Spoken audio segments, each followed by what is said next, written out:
Hello అందరికీ, రేపు మే 6 Wednesday Nifty 50లో market రేపు గ్యాప్ అప్ గ్యాప్ డౌన్ అనేది డిస్కస్ చేసుకుందాం. అండ్ స్ట్రైట్గా పాయింట్లోకి వద్దాం.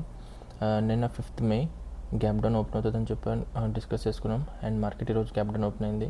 అండ్ రేపు వెడ్నెస్డే 6th మే అండ్ రేపు గ్యాప్ అప్ ఓపెన్ అవుతుందని చెప్పి నేను అనుకుంటున్నా.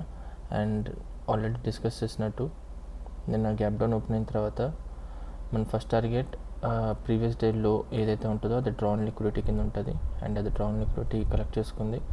అండ్ ఇక్కడ కూడా లిక్విడిటీ ఆల్రెడీ ఇది డే టైమ్ స్ట్రక్చర్ కాబట్టి ఈ పర్టికులర్ 30th ఏప్రిల్న లిక్విడిటీ కలెక్ట్ చేసుకుంది. So opposite side drawn liquidity ఎక్కడ ఉంది, 29th ఏప్రిల్ పైన ఉంది.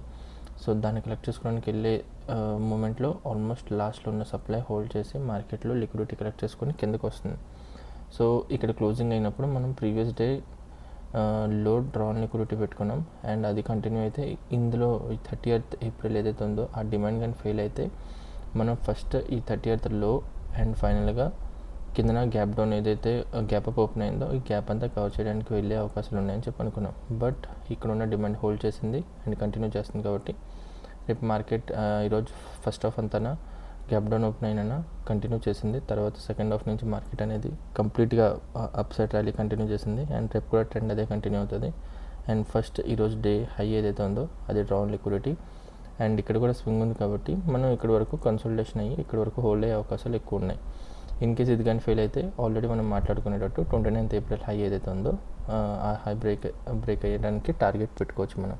ఓకే, సో రేపు BTSTకి నేను C తీసుకున్నాను. సో రేపు చూద్దాం మన స్ట్రీక్ కంటిన్యూ అవుతుందా లేదనేది. Thank you.